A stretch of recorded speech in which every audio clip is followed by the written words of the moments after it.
The episode starts off giving end-of-the-world apocalypse vibes. Yuji's in despair seeing all of the cursed spirits take over Shibuya. The only thing he can hear are the screams from the residents and the growls in the air. It's claustrophobic looking at the sea of them in between the tall buildings. He knows he's the only one there. Who should he save first? Can he stop anything from getting worse? The screams are getting louder and feeding the cursed spirits even more energy. I can only imagine how overwhelmed he feels with all of the negative emotions lingering in all directions without a sign of any gap for hope.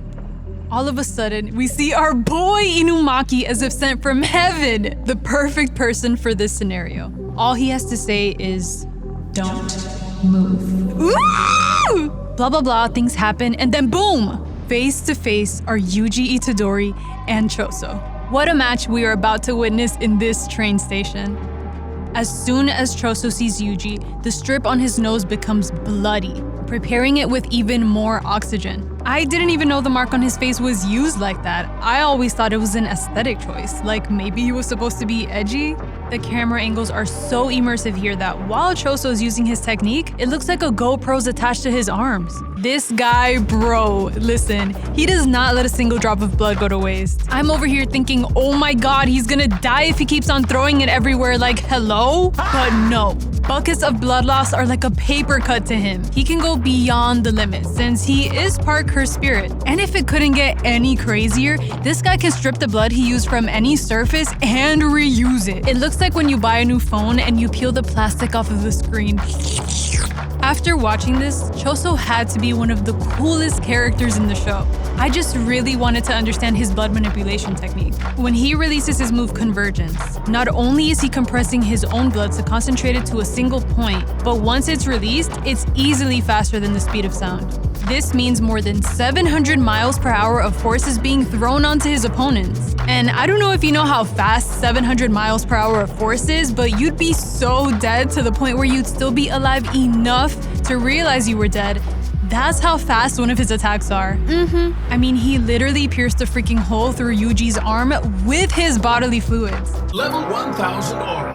This got me even more curious about how far he's able to go without seriously injuring himself or taking his own life. Because bro, how is he able to live without that much blood outside of where the blood is supposed to be? Then we move to the bathroom scene. Mekamaru formulating a plan, Choso blinded by rage, Yuji luring him in, and there it is, the moment he knew what was going on. You see, Mekamaru's idea was based on the fact that blood dilutes in water, which would significantly lessen the advantage Choso had over Yuji, and I had to brace myself for what was about to happen. This man screwed a freaking hole inside of another human being using a blood clot he kept tucked away from the water!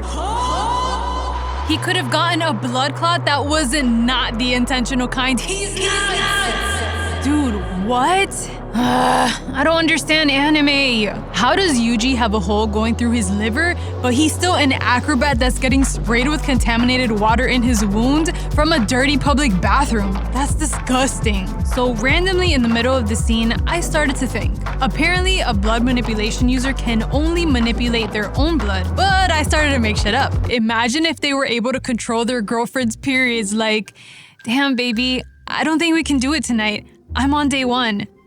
Yeah, and it'll be the only day. Blood manipulation. Menstrual extraction!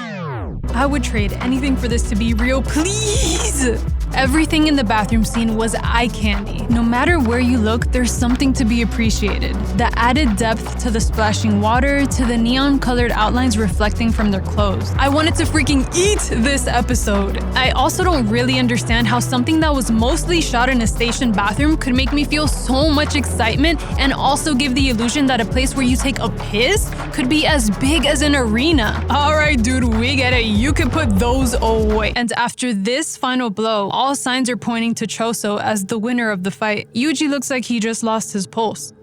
You can feel it. You can see it in his eyes. There's no way the main character just...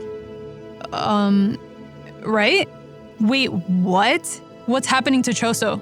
Gasping for air? Gripping the hair on his head in despair? Rapper. And in one of the greatest plot twists I've ever witnessed, it's revealed that Choso had one brother left. One brother left to protect. There he was, on the brink of death, lying across the ground in front of him. Yuji. What a mindfuck. Hi guys! Thank you so much for making it to the end. I had a lot of fun recording this video. Let me know what you think, and if you've watched Red Scale already, what are some of your favorite parts? Did you see those abs though? See you in my next video. Mwah!